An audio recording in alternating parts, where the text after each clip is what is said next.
Orang yang enggak mengeluarkan zakat sama seperti orang yang enggak sholat.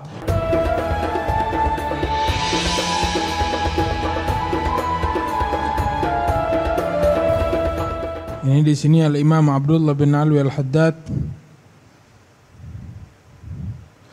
menyuruh kita, ngajarin kita untuk tidak kerja, enggak menyibukkan diri kita dengan suatu pekerjaan amal ini dan itu di hari Jumat.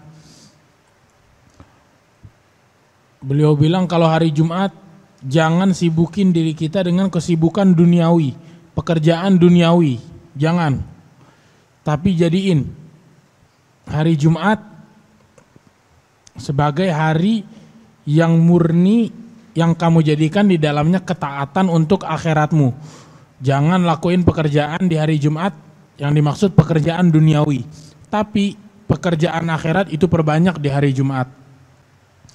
Jangan lakukan di hari Jumat kecuali kebaikan yang murni dan juga menghadap kepada Allah Subhanahu wa taala. Wa ahsinil muraqabah li sa'atil ijabah, dan juga perbaik cara pandangmu, carilah sa'atil ijabah, waktu dikabulkannya doa, karena di hari Jumat itu terdapat satu saat di mana enggak mungkin seorang mukmin di saat tersebut berdoa meminta kepada Allah sesuatu melainkan Allah akan mengabulkan apa yang dia minta secara langsung. Nah, ini di hari Jumat ada saat ini, ada yang mengatakan di saat imam naik ke mimbar, ada yang bilang di saat khutbatain, ada yang bilang di saat Fatimiyah. Intinya ini Allah rahasiakan agar kita banyak berdoa, banyak meminta kepada Allah. Nah, Imam Haddad bilang, cari-cari saat ini. Cara nyari-nyarinya gimana? Kita perbanyak doa. Biar gak ribet, imam naik khutbah, imam pengen khutbah, kita doa. Di antara khutbatain kita doa istighfar al-warid, Allahumma anta rabbi la ilaha illa anta khalaqtani wa ana 'abduka wa ana 'ala ahdika wa wa'dika mastata'tu a'udzubika min syarri ma sana'tu abu'u laka bi ni'matika 'alayya wa abu'u bi dhanbi faghfirli fa innahu la yaghfiru dzunuba illa ant. Itu diajarin kalau antara dua khutbah kita baca itu sayyidul istighfar. Terus juga kita perbanyak doa setelah sholat Jumat, perbanyak doa. Terus di hari Jumat juga kita perbanyak doa. Di setiap saat, setiap keadaan di hari Jumat tuh jangan sampai kita nggak baca. Terus Imam Haddad jelasin apa yang dimaksud sa'atul ijabah. Hiya sa'atun takunu fi kulli yaumi jum'ah. Satu saat yang ada di hari Jumat. La yuwafiquha muslim yas'alullaha fiha khairan.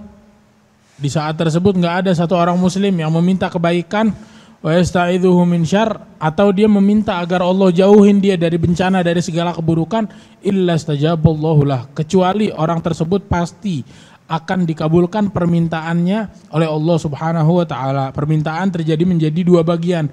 Yang pertama minta Allah ini atau itu. Yang kedua minta perlindungan dari Allah Subhanahu wa taala dari keburukan ini, dari keburukan itu. Makanya itu guru-guru kita kalau doa Allahumma inni as'aluka min khairi ma sa'alaka minhu 'abduka wa nabiyyuka Muhammad wa na'udzubika min syarri ma sta'adzaka 'abduka wa nabiyyuka Muhammad. Saya minta apa yang diminta oleh Rasulullah dan saya berlindung dari hal yang Rasulullah meminta perlindungan kepadamu ya Allah dari hal-hal tersebut. Begitu. Terus juga hendaknya kamu kalau mau sholat Jumat, pergi sholat Jumat awal, jangan telat. Itu disunnahkan al-bukur fil jum'ah, datang ke sholat Jumat itu awalan. Walaupun kita pergi sebelum zuhur berjam-jam. Itu zaman dulu orang pergi sholat qobliyah fajar, sholat subuh di masjid, itu mereka udah niat sekalian i'tikaf sampai sholat Jumat. Jadi orang-orang dulu tuh mereka kalau sholat Jumat dari sebelum subuh udah jalan pergi ke masjid, nyampe ke masjid, udah dia i'tikaf, sholat qiyamul lail di masjid, sholat subuh berjamaah, habis itu udah dia di masjid duduk, ada yang baca Al-Quran, ada yang ngafal kitab, ada yang nuntut ilmu ini dan itu sampai waktu sholat Jumat. Sekarang kita kalau begitu kita datang udah cepet sebelum khotib sejam 2 jam, waktunya khotib ceramah kita tidur. Ini enggak. Dia beneran karena apa? Mencari keridhaan Allah Subhanahu wa taala dalam setiap ketaatan yang mereka lakukan. Terus disunahkan kalau kita sholat Jumat itu kita sholat di shaf yang pertama.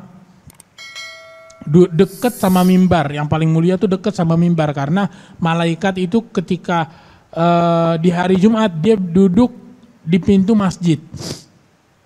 Sampai kapan? Sampai azan pertama.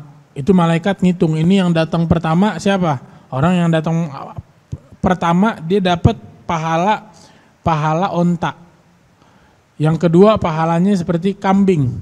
Yang ketiga ayam, sampai begitu. Sampai yang paling terakhir udah dapat telur ayam. Pahalanya artinya sedikit. Yang pertama dapat pahalanya besar dari Allah Subhanahu wa taala. Nah, ini malaikat catat. Oh, fulan hari Jumat minggu kesekian bulan ini dia masuk jam segini, pahalanya sama dengan ini. Yang kedua, oh ini datang sama kelompok yang datang di waktu yang kedua. Jadi begini, itu dikatakan itu dimulai dari habis subuh. Tapi ada ulama juga yang mengatakan dimulai dari setelah azan pertama. Dimulai setelah azan pertama. Kalau setelah azan pertama, alhamdulillah kita punya kesempatan. Tapi kalau dari yang habis subuh ya kita berarti nggak punya kesempatan. Itu disunahkan kita dekat sama mimbar, karena itu malaikat yang catat ketika khotib udah naik ke mimbar itu langsung ngumpul di hadapan mimbar. Malaikat yang tadinya nyatat langsung ngumpul dengerin khotib duduk di soft depan, itu malaikat di hadapan mimbar ngumpul di sekitar situ. Terus al-insat lil khutbah, juga kita dianjurkan untuk diam saat khutbah. Dan jangan sampai ihdzar, kata Imam Haddad, hati-hati kamu di saat khotib sedang khutbah engkau malah sibuk baik dengan zikir atau dengan pikiran, kamu sibuk mikirin ini mikirin itu. Jangan, kata Imam Haddad, kita sibuk zikir aja nggak boleh, sibuk zikir nggak boleh, apalagi kita ngomong omongan yang nggak berfaedah, ngomong sama teman begini dan begitu, ngobrol, nggak dianjurkan di sholat Jumat. Ataupun main di saat sholat Jumat, megang handphone dan lain-lain. Begitu juga kita ngobrol sama jiwa kita sendiri, ngomong sendiri, mikirin ini dan itu juga nggak dianjurkan di saat kita mendengarkan sholat Jumat. Dan engkau hendaknya merasakan bahwasanya kamu yang dituju dari semua khutbah, itu yang dituju khutbah ini dikatakan ini begini begitu, nasihat ini itu, kamu rasain seakan-akan kamu yang dituju. Itu Al-Imam Ahmad bin Zain Al-Habsyi yang di Hautah, murid Imam Haddad, itu dikatakan engkau kok bisa jadi orang hebat begini? Engkau bisa jadi orang mulia, orang agung. Dia bilang, iya, saya setiap kali masuk ke Imam Haddad, itu semua yang saya miliki, ilmu saya, apa yang saya miliki itu saya taruh depan pintu. Artinya ketika dia datang, ya dia yang dia bawa seakan-akan kosong, gak bawa apapun. Sehingga itu yang dia bawa kosong, tas yang dia bawa kosong itu dipenuhin sama Imam Haddad. Nanti dia bawa pulang. Ntar ketika dia masuk dia nggak bawa tas yang penuh, dia bawa lagi tas yang kosong. Begitu, sehingga makin penuh karena sifat tawadhu beliau, karena beliau memiliki rasa heres, memiliki rasa rakus akan ilmu. Dan rakus yang semacam ini adalah rakus yang mulia, yang terpuji. Terus setelah salam, hendaknya kamu baca surat Al-Fatihah. Baca Al-Fatihah setelah Assalamualaikum warahmatullahi. Sebelum kita pindah posisi duduk, kita masih dalam jalsatut tawarruk, jalsa yang disunnahkan di tasyahud al-akhir, itu kita sambil setelah at-tahiyat salam, kita jangan ngapa-ngapain kecuali apa? Baca Fatihah. Jangan ngobrol, jangan apa-apa. Baca Fatihah, baca surat Al-Ikhlas sama Al-Mu'awwidzatain. Fatihah, Qul huwallahu ahad, Qul a'udzu birabbil falaq, sama Qul a'udzu birabbin nas, 7. Semuanya 7. Terus ketika kita selesai sholat juga hendaknya kita baca Subhanallahil azim wa bihamdih 100 kali. Itu disebutkan di dalam hadis bahwasanya orang yang melakukan hal tersebut mendapatkan pahala yang agung dari Allah Subhanahu wa taala. Dia keluar dari Jumat dan dia dijaga oleh Allah sampai ke Jumat yang berikutnya. Terus dijelaskan juga di sini untuk mengeluarkan zakat. Kalau kamu punya harta yang wajib dikeluarkan zakat, hendaknya kamu mengeluarkan zakat, tapi enggak sembarangan ngeluarin zakat tapi keberatan, enggak, tapi thayyibatan biha nafsuk. Keluarin zakat dalam keadaan jiwamu, ruhmu itu ngerasa seneng. Karena apa? Ini yang kita kasih buat Allah Subhanahu wa taala, bukannya kita sedih, waduh, zakat bulan ini banyak banget. Orang yang punya warungnya besar, bisnisnya besar, itu kan ada di dalam tijarah ada zakatnya. Nah itu jangan dia keberatan, tapi dia hendaknya ngerasa ridho dengan apa yang Allah Subhanahu wa ta'ala ambil. Itu Sayyidatuna Aisyah, suatu hari Rasulullah nyembelih kambing, dibagi-bagi. Setelah dibagi-bagi itu kambing yang Rasulullah sembelih disisain zira. Satu lengan kambing itu disisain buat dimakan Rasulullah dan keluarganya. Maka setelah saat Rasulullah makan, kata Sayyidatuna Aisyah, Masya Allah, kambing yang kamu sembelih udah habis, sisanya zira. Kata Rasulullah, enggak, yang pergi zira, yang kita makan itu pergi, tapi sisanya enggak pergi, dia ada di sisi Allah Subhanahu wa ta'ala, bakal jadi pahala yang menyaksikan amal ibadah kita, begitu. Nah kita ketika kita zakat juga hendaknya kita zakat dengan rasa ridho dengan apa yang Allah Subhanahu wa ta'ala ambil dari diri kita. Allah Tuhan kita, kalau yang Allah pengen ambil semuanya itu bebas, terserah Allah Subhanahu wa ta'ala. Nah ini Allah nggak ambil semua, enggak. Allah ngasih kadar tertentu yang Allah minta untuk dikeluarkan zakat.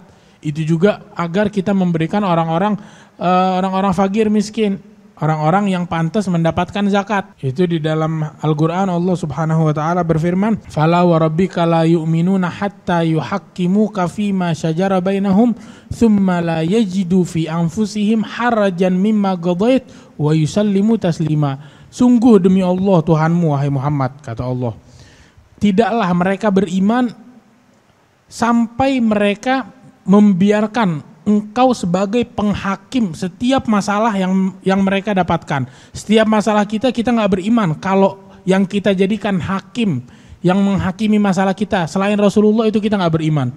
Terus bukan kita biarkan Rasulullah menghakimi aja, enggak. Tsumma la yajidu fi anfusihim haraja. Terus di atas itu kata Allah mereka nggak keberatan dengan apa yang dihukumi oleh Rasulullah. Rasulullah menghukumkan ini hukumnya Rasulullah, kita ngerasa nggak keberatan. Wa yusallimu taslima, dan mereka menyerahkan diri dengan benar kepadamu, kata Allah Subhanahu wa taala. Kalau tidak ada tiga hal itu, mereka nggak menghukumi engkau wahai Muhammad, apalagi ridho dengan hukummu dan tidak menyerahkan kepadamu 100%, maka mereka nggak beriman. Sifat orang iman begini, 3 sifat ini di dalam Al-Quran Allah sifatkan. Dia ada apapun yang dia lihat, apa kata Rasulullah di dalam masalah ini, apa kata Nabi besar Muhammad di dalam perihal yang akan dia lakukan ini. Terus di atas itu kalau perkataan Rasulullah di hal ini, dalam hal ini agak pahit, karena Rasulullah yaqulul haqq walau kana murra, yang beliau katakan kebenaran walaupun pahit. Nah kita gimana keadaan kita ketika ngambil kebenaran ini? Kita ridho apa enggak? Kita keberatan apa enggak? Orang mukmin yang benar-benar beriman, dia cinta sama Rasulullah, dia enggak keberatan, dia malah senang dengan apa yang Rasulullah hukumi. Terus wa yusallimu taslima, sifat mereka menyerahkan diri kepada Allah dan Rasulnya secara 100%, secara totalitas. Itu Allah bilang kita ketika zakat, itu Imam Haddad bilang ketika kita zakat hendaknya kita zakat dengan keadaan apa? Kita ridho dengan apa yang kita berikan kepada Allah Subhanahu wa taala. Hati kita enggak keberatan, semata-mata memaksud Allah Subhanahu wa taala. Sebelum waktunya zakat itu kita udah siapin zakat. Oh, kita ntar mau zakat bulan ini.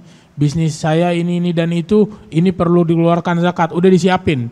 Dia udah siapin sehingga ketika datangnya dia langsung tahu. Dia langsung mengeluarkan zakat yang harus diwajibkan dikeluarkan, langsung dia keluarkan di jalan Allah Subhanahu wa taala. Kata Imam Haddad, kalau kamu melakukan itu darrat alaikal barakat, engkau akan dipenuhi dengan keberkahan.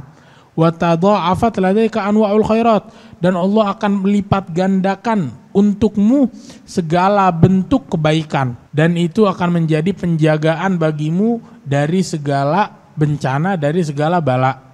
Jadi kita hendaknya memisahkan antara zakat dan juga kita bagikan zakat tersebut ke orang-orang. Kita bagiin kepada orang-orang yang pantas untuk mendapatkan zakat tersebut.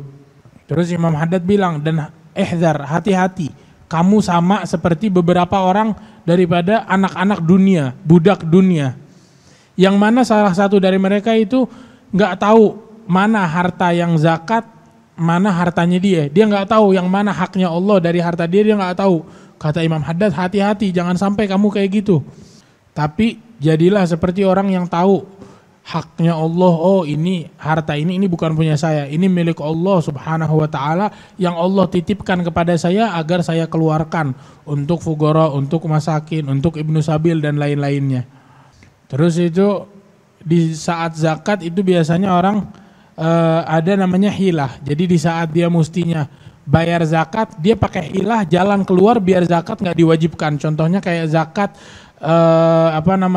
zakat kambing itu kalau orang udah sampai kambingnya 40 itu ketika lewat 1 tahun dia harus ngeluarin 1 kambing. Nah ini ada orang ketika udah pengen sampai 40 1 kambing dia jual atau 1 kambingnya dia hadiahin ke orang atau dia sembelih dia makan. Tujuannya biar apa? Tujuannya bukan tujuan kebaikan, enggak, bukan ada tujuan dia biar menghindarin zakat. Biar ya udah daripada saya keluarin zakat 41 zakat berkurang jadi 39, mending sebelum lewat 1 tahun nih, minggu depan 1 tahun, ya udah minggu ini saya potong ini kambing. Kata Imam Haddad, hati-hati, jangan kamu lakukan hilah terhadap Allah, cari jalan keluar agar kamu menjatuhkan zakat, baik zakat hewan ataupun zakat selain itu, ataupun kamu kasih ke orang yang mungkin gak pantas dikasih. Agar apa? Karena kalau udah lewat minggu depan datang ya wajib dikasih ke orang yang pantas, tapi kamu lebih milih mending saya kasih ke teman saya yang kaya, biar apa? Biar dia makin dermawan kepada saya. Ataupun kamu sembelih terus kamu bagi ke siapapun yang kamu inginkan. Intinya jangan kamu menjadi seperti itu, karena orang yang ngasih daripada zakat tersebut untuk orang yang akan ngasih ke dia manfaat duniawi seperti yang tadi kita contohkan, dia ngasih ke temannya yang kaya ini dan itu. Itu kata Imam Haddad, orang yang keadaannya seperti itu, dia pengen menghindar dari zakat, orang ini gak keluar dari dunia, melainkan Allah sudah mengazab orang tersebut dengan hartanya. Orang yang seperti itu menghindari zakat, lebih milih ngasih ke temannya, ngasih ke ini dan itu, daripada orang-orang yang Allah pilih untuk dikasih, itu dia gak meninggal, melainkan Allah udah azab dia dengan hartanya. Baik dengan Allah bikin orang tersebut fagir, ataupun azab-azab lainnya. Allah kasih penyakit biar hartanya keluar lebih banyak berlipat-lipat dari itu. Allah timpa musibah ini dan itu. Intinya Allah akan mengazab dia dengan hartanya. Karena dia menzalim kepada Allah dengan harta. Allah membalas al-jaza min jinsil amal. Ada Ghaidah mengatakan al-jaza min jinsil amal. Balasan tergantung dengan amal kita. Amal tentang harta ya balasannya di dalam harta-harta juga. Itu azab di dunia, belum lagi di akhirat. Wala azabul akhirati akbar law kanu ya'lamun. Azab di akhirat jauh lebih besar lagi, jauh lebih menyakitkan daripada azab dunia. Baru di dunia itu Allah udah siksa, Allah udah turunin azab, dan azab dia di akhirat lebih agung dan lebih pedih, lebih sakit lagi. Terus Imam Haddad bilang, ini hilah. Hilah ini sebenarnya bukan hal yang diharamkan. Ini orang yang dia menghindar dari zakat. Nah, kira-kira gimana keadaan orang yang dia nggak ngeluarin zakat sama sekali? Ini yang tadi dia keluar dari biar dia cari hilah biar nggak diwajibkan zakat. Kira-kira gimana keadaan orang yang diwajibin zakat terus orang tersebut nggak mengeluarkan zakat? Imam Haddad bilang, ulaika alladzina ishtarau dhalalata bil huda fama rabihat tijaratuhum wa ma kanu muhtadin. Mereka adalah orang-orang yang membeli kesesatan dengan petunjuk. Dia udah dapat kebaikan, dengan kebaikan yang dia miliki, dia gunakan kebaikan tersebut untuk membeli kesesatan. Fama rabihat tijaratuhum. Maka sungguh tidak untung tijarah mereka, bisnis mereka gagal. Wa ma kanu muhtadin, dan mereka tidak mendapatkan petunjuk dari Allah Subhanahu wa taala. Itu Imam Haddad di dalam Qasidahnya mengatakan laisa dinullahi bil hiyali. Agama Allah tuh enggak menerima hilah. Kita cari celah ini dan itu agar ini tidak diwajibkan kepada kita. Enggak, agama enggak seperti itu. Agama itu kita nerima dan kita ridho dengan apa yang Allah ambil, apa yang Allah inginkan dari kita, kita ridho. Al-Islam, al-istislam wal inqiyad. Islam itu artinya kita menyerahkan diri kepada Allah, kepada agama Islam, wal inqiyad, dan kita nurut, kita patuh terhadap agama Islam. Itu di zaman Sayyidina Abu Bakar As-Siddiq, orang yang meninggalkan sholat sama orang yang nggak mau ngeluarin zakat itu sama. Itu di saat tersebut setelah Rasulullah meninggal, itu kan di dalam Al-Quran Allah mengatakan kepada Nabi besar Muhammad, khudh min amwalihim tutahhiruhum wa tuzakkihim biha. Ambil wahai Muhammad harta mereka. Yang dikhitab di sini Nabi besar Muhammad. Rasulullah menyuruh Nabi besar Muhammad untuk ngambil harta mereka. Setelah Rasulullah meninggal, beberapa orang yang kurang faham tentang Al-Qur'an, dia bilang, ini kan yang disuruh ngambil Rasulullah. Sekarang Rasulullah udah nggak ada, artinya udah nggak diwajibin zakat lagi atas kita. Sayyidina Abu Bakar bilang, siapa bilang? Sungguh orang yang nggak ngeluarin zakat, saya akan memerangi mereka. Sayyidina Abu Bakar akhirnya banyak kaum muslimin yang nggak, dari beberapa negara yang nggak mau ngeluarin zakat itu sama Sayyidina Abu Bakar As-Siddiq diperangin. Sayyidina Abu Bakar jadiin orang yang nggak mengeluarkan zakat sama seperti orang yang nggak sholat. Dan subhanallah, itu banyak hal-hal yang dilakukan Sayyidina Abu Bakar As-Siddiq menjauhkan bala dan musibah. Itu Sayyidina Abu Bakar memerangi kaum muslimin yang nggak mau ngeluarin zakat. Sayyidina Abu Bakar ngirim tentara Sayyidina Usamah. Padahal di saat tersebut banyak sahabat yang bilang ini Usamah bin Zaid ini masih kecil, jangan kamu suruh dia keluar. Padahal sebelum Rasulullah meninggal, Rasulullah udah ngikat bendera untuk Usamah bin Zaid. Kamu yang memimpin perang, kamu jalan. Itu Sayyidina Abu Bakar As-Siddiq, padahal di bawah panji tersebut, di bendera itu. Tapi Rasulullah yang beliau suruh siapa? Yang disuruh Usamah bin Zaid.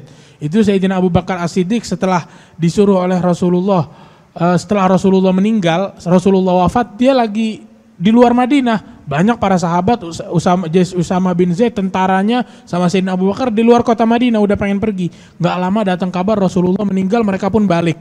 Mereka kembali, ketika mereka kembali ke kota Madinah, Sayyidina Abu Bakar melihat Rasulullah udah meninggal. Setelah Rasulullah meninggal, Sayyidina Abu Bakar menjadi khalifah. Setelah beliau menjadi khalifah, apa hal pertama yang beliau lakukan? Pertama kali beliau lakukan, beliau kirim tentara Usamah. Sahabat bilang, wahai Sayyidina Abu Bakar, Usamah ini masih kecil. Kata Sayyidina Abu Bakar, enggak, saya enggak mungkin melepas tali yang telah diikat oleh Rasulullah SAW. Sungguh Usamah ini harus pergi, karena yang merencanakan ini bukan saya tapi Rasulullah. Akhirnya keluarlah Sayyidina Abu Bakar pergi. Sayyidina Abu Bakar As-Siddiq nganterin tentara Sayyidina Usamah. Ketika dia nganterin Sayyidina Usamah, kan awalnya Sayyidina Abu Bakar di dalam tentara. Itu dia pengen gak ikut karena ada kewajiban khilafah dan lain-lain. Akhirnya Sayyidina Abu Bakar As-Siddiq minta izin. Padahal beliau khalifah di zaman tersebut, khalifahnya Rasulullah. Wahai Usamah, saya izin. Saya gak bisa ikut. Karena apa? Karena saya ada urusan yang harus saya lakukan. Nah itu dikirim tentara Sayyidina Usamah. Terus banyak orang muslim yang gak mau keluarin zakat, diperangin oleh Sayyidina Abu Bakar. Sehingga orang kafir dari mereka banyak yang mikir, oh ini kaum muslimin pasti lemah karena nabi mereka meninggal. Tapi ketika mereka lihat, loh kok bukannya malah jaga benteng, tapi yang ini dikirim untuk perang. Dikirim untuk memerangi orang-orang kafir. Yang ini malahan untuk dikirim oleh Sayyidina Abu Bakar suatu kaum kelompok memerangi orang-orang yang gak mau ngeluarin zakat. Artinya mereka kuat. Artinya hal tersebut menjadi manfaat untuk Islam yang dilakukan oleh Sayyidina Abu Bakar As-Siddiq. Dan dahulu beliau punya motivasi Sayyidina Abu Bakar dalam memegang khilafah, amma an yanggusaddin wa ana haifala. Sungguh kalau agama berkurang dan saya masih hidup, tidak, saya nggak rela. Saya nggak rela agama Nabi besar Muhammad berkurang sedikit pun dan saya masih dalam keadaan hidup, itu enggak. Kalau saya udah mati ya udah bukan kewajiban saya. Tapi selama saya hidup saya nggak rela, saya nggak ridho dan nggak mungkin hal itu terjadi. Begitu. Radhiyallahu anhu ardhah. Terus kita diwajibkan untuk zakat fitrah. Zakatul fitr. Setelah di bulan Ramadan, zakat fitr yang diwajibkan untuk orang yang mendapatkan kehidupan di bulan Ramadan dan di bulan Syawal. Jadi kalau ada anak bayi lahir 1 jam sebelum maghrib atau sesaat sebelum waktu maghrib, sebelum malam Id, itu anak lahir. Terus dia meninggal sesaat setelah maghrib.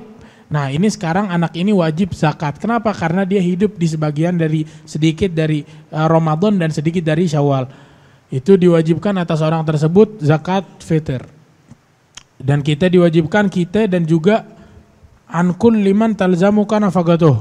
Yang diwajibkan bukan kamu doang, tapi orang-orang yang wajib kamu berikan nafkah. Kamu diwajibkan oleh Allah memberikan nafkah untuk anakmu. Artinya sekarang zakat fitrah wajib kamu keluarkan dari dirimu dan dari anakmu. Begitu juga istri. ataupun orang tua, orang tuanya udah lanjut usia, udah dia berikan nafkah, itu wajib dia keluarkan zakat atas orang tuanya. Itu zakatul fitr bagi orang yang mampu, yang memiliki makanan di hari tersebut. Kalau orang yang nggak mampu nggak diwajibkan. Ini Al-Habib Ali Al-Habsyi di sini menceritakan dan menyebutkan, mengajarkan kita sekalian untuk memegang kitab Allah Subhanahu wa taala, berpegang teguh mencintai kitab Allah, menjadikan kitab Allah sebagai pedoman kita, dan juga menjadikan keturunan Rasulullah sallallahu alaihi wasallam para ahlul bait sebagai panutan kita. Karena di dalam hadis Rasulullah menyebutkan, aku meninggalkan di hadapan kalian dua perihal yang besar, dua gunung yang besar yang akan menjaga kalian. Apa itu? Kitab Allah wa itrati, kitabnya Allah dan keturunanku. Kalian gak akan tersesat selama kalian berpegangan dengan dua hal tersebut. Itu Syawaf mengatakan, kalau ada seseorang yang dia meletakkan pipinya untuk menjadi untuk menjadi alas agar para ahlul bait melangkah, sungguh dia telah beruntung. Karena apa? Karena dia dilangkahi oleh orang-orang mulia, oleh orang-orang yang agung. Ini yang dimaksud ahlul bait di sini, orang-orang ahlul bait yang terdahulu, semacam Sayyidina Al-Hasan, Sayyidina Al-Husain, Sayyidina Ali Zainal Abidin, Sayyidina Ja'far As-Shadiq, Sayyidina Muhammad Al-Baqir. Itu mereka orang-orang agung, orang-orang mulia di sisi Allah Subhanahu wa taala. Sayyidina Al-Faqih Al-Muqaddam, Al-Imam Muhajiri Allah Ahmad bin Isa. Dan Rasulullah SAW bakal senang kalau ada seseorang yang memuliakan keluarganya. Karena pasti setiap orang tua dia senang, kalau anaknya senang dia ikut senang karena anaknya. Maka hendaknya kita jujur di dalam mencintai Allah Subhanahu wa taala. Yaitu para nabi-nabi, para rasul-rasul, para malaikat, para aulia, mereka di hadapan Rasulullah SAW tunduk. Dan Rasulullah SAW, beliau adalah sumber anugerah yang melaluinya Allah Subhanahu wa taala memuliakan nama kenabian. Para rasul-rasul, para aulia itu semua menjadi mulia dengan berkat Rasulullah sallallahu alaihi wasallam. Maka hendaknya kita cinta kepada Rasulullah agar apa? Agar Allah Subhanahu wa taala memberikan kita kebaikan. Allah memberikan kepada kita anugerah dan karunia. Itu kita dengan melalui Rasulullah kita bakal sampai kepada Allah. Enggak ada jalan bagi kita untuk sampai kepada Allah kecuali melalui Rasulullah sallallahu alaihi wasallam. Ahlul mahabbah, orang-orang yang cinta kepada Allah dan Rasulnya, mereka melalui kehidupan mereka seakan-akan cuma satu saat, 1 jam saja. Karena mereka rindu akan perjumpaan dengan Allah Subhanahu wa taala. Sampai ada satu orang hebat, Asyibli, Al-Imam Asyibli As-Sakran, beliau mengatakan di dalam magom mahabbah, derajat kecintaan, itu dikatakan kepadanya, mata telub, apa yang kamu inginkan? Dia bilang, saya pengen Allah Subhanahu wa taala jadikan hisabal khalq kulluhum alai. Hisabnya orang, semua orang kan pasti dihisab. Setiap dari kita pasti akan ditanya, dihisab, kamu lakuin ini. Dia bilang, saya pengen, saya yang tanggung jawab atas hisab semua orang. Sehingga kalau Allah nanya tentang ini, biar saya yang jawab. Orang bingung, orang siapa yang mau, kita dihisap aja udah ribet ngurusin diri sendiri. Ini dia mau ngurusin hisapnya orang lain, rela untuk melakukan hal tersebut. Maka ditanya, loh kok bisa kamu minta ini? Apa yang kamu inginkan dari ini? Lalu dia bilang, tujuan saya satu, ba'ataladzadz biqaulihi ya abdi. Saya pengen merasakan manisnya panggilan Allah, wahai hambaku. Karena ketika Allah menghisab kita, Allah bakal bilang, ya abdi, wahai hambaku, kamu melakukan ini dan itu. Nah itu dia mendengar kata ya abdi, itu ahlul ma'rifah, mereka meleleh di saat Allah manggil mereka ya abdi. Seakan-akan Allah manggil, wahai kekasihku, wahai hambaku. Ketika Allah nisbatkan penghambaan kita kepada Allah, itu suatu hal yang nikmat. Sampai dikatakan oleh Fudail bin Iyad, wa mimma zadani syarafan watiha wa kidtu bi akhmusi adha'ath thuraya dukhuli tahta gaulika ya ibadi wa an sayyarta ahmada li nabiyya.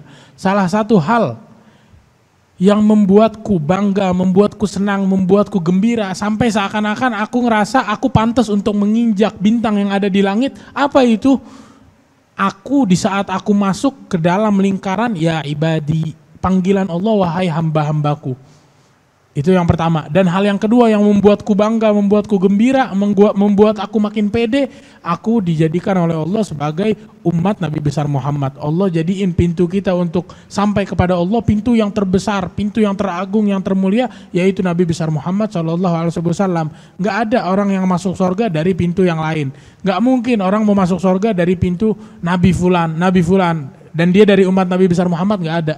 Mau nggak mau dia harus kenal Allah dari pintu Nabi besar Muhammad. Walaupun seseorang percaya dengan semua nabi-nabi, tapi dia mengingkari Nabi besar Muhammad, dia nggak akan masuk surga.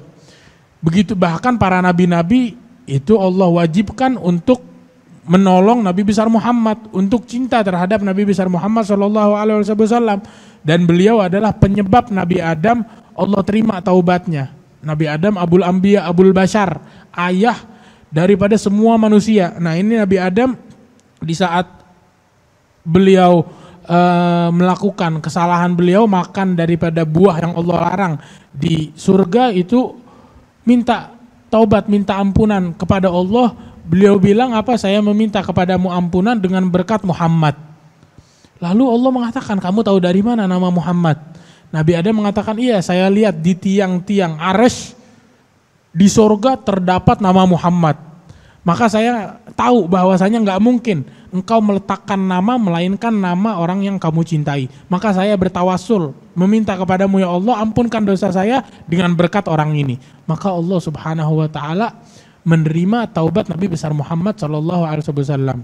Artinya akhirat itu semuanya, yang ada di akhirat itu merayakan Nabi besar Muhammad. Sehingga orang yang gak mau merayakan Nabi besar Muhammad di dunia, bahkan dia gak ridho dengan perayaan Nabi besar Muhammad, ya dia gak mungkin masuk ke surga.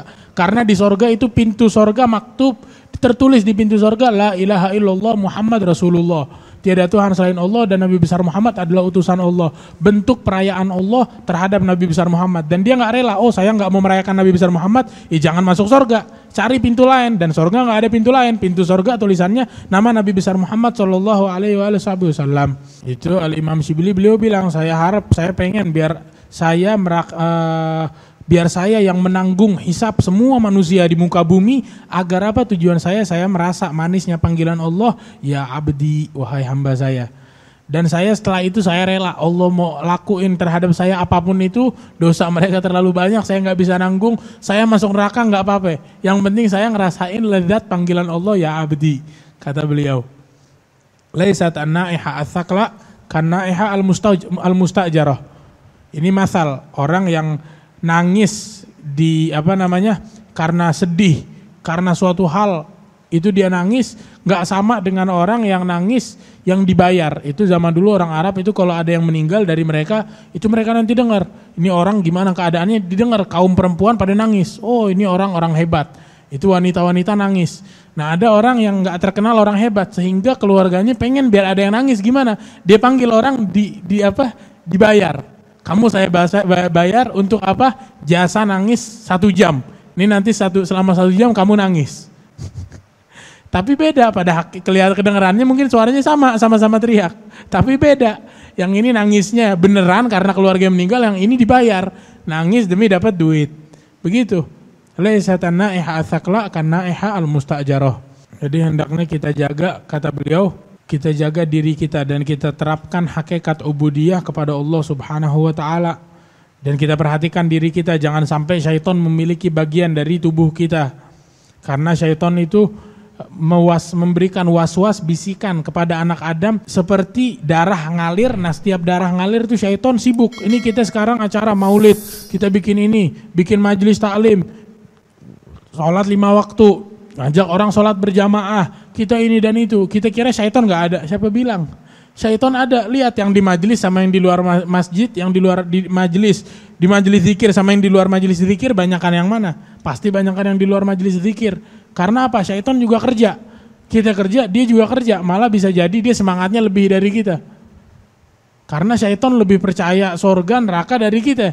Kita kalau sorga ya kita nggak pernah lihat, neraka kita nggak pernah lihat. Syaitan tahu, dia tahu sorga, dia tahu neraka. Sehingga dia ini benar-benar bersungguh-sungguh ngajak orang untuk masuk ke api neraka. Dia nggak mau nanti dia di neraka sendirian. Dia pengen paling enggak ya udah dia udah masuk neraka nih, udah kena laknat. Ya udah kalau gitu saya nggak mau sendiri deh, biar rame, biar ada temennya. Diajak orang sebanyak-banyaknya masuk neraka oleh syaitan. Itu ada satu orang datang ke Haib al-Habsyi, itu namanya Saleh Banugh. Itu dia datang, dia bilang ke Haib al-Habsyi, "Wahai Haib al-Habsyi, saya punya anak perempuan. Ini menurut kamu anak perempuan saya anak soleh, perempuan solehah atau bukan?" Kata Haib al-Habsyi, "Oh gimana kamu tahu anak itu anak solehah? Putrimu ini perempuan solehah." Maka dikatakan oleh orang tersebut, Saleh Banugh, dia bilang, "Saya pernah suatu hari mengatakan kepada anak perempuan saya bilang gini, nak, kalau kamu dikasih oleh seseorang satu kotak yang dipenuhi dengan berlian, dengan perak, dengan perhiasan, kamu kira-kira seneng apa enggak?" Kata anaknya, "Gimana? Kalau kita pasti seneng." "Oh mungkin Pak, pasti seneng kalau kita." Nah ini orang bilang, dia bilang apa? "Emang ada orang yang seneng dengan dunia?" Ditanya balik ayahnya, "Emang ada orang dikasih dunia, dikasih perhiasan satu kotak terus dia seneng? Emang itu ada?" Itu Haib al-Habsyi bilang, nah ini bukan soleh lagi, ini orang soleh. Dan hal semacam ini membuat hati kita sakit. Maksudnya kata beliau, membuat hati kita senang. Membuat hati kita senang dan membuat hati orang-orang yang suka dunia sakit. Wah ini kita nyari dunia, nah ini orang gak tahu harganya dunia. Yang dia tahu cuman akhirat. Terus ini ayahnya nanya. Itu kan tadi dia anaknya bilang gitu. Itu anaknya bilang, "Hal ini wahai ayahku, emang ada orang yang senang karena dunia? Ini malah nyakitin hati, ini malah membuat kita rugi." Terus abahnya bilang, "Terus kalau misalkan menurutmu gimana kalau engkau mendapatkan memandang kepada wajah Allah Subhanahu wa taala di sorga nanti?"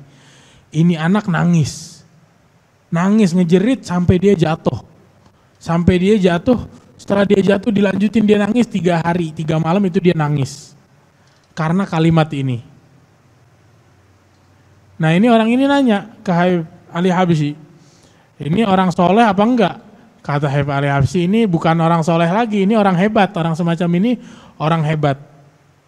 Insya Allah Allah jadiin kita semacam mereka." Haib al-Habsyi bilang, "Saya diceritain oleh Salim bin Abi Bakar." Ada satu orang yang kenal Haib al-Habsyi. Ini Salim bin Abi Bakar bilang, "Saya mendengar orang ini yang nanya ke Haib al-Habsyi ini, dia sama anaknya lagi zikir di rumah mereka. Itu ketika mereka berzikir, itu suara zikir mereka semangat seakan-akan mereka 100 orang. Padahal cuma 2 orang, anak sama ayah. Tapi seakan-akan mereka berzikir 100 orang. Saking semangatnya dan saking gembiranya mereka dengan zikir, dengan menyebut Nabi besar Muhammad SAW. Maka hendaknya kita terhubung, terikat dengan Nabi besar Muhammad agar kita dapat syafaatnya. Gini cara tarbiyah ngajarin anak itu seperti ini. Kita ikatkan mereka dengan Allah dan Rasulnya, jauhin mereka dari cinta dunia.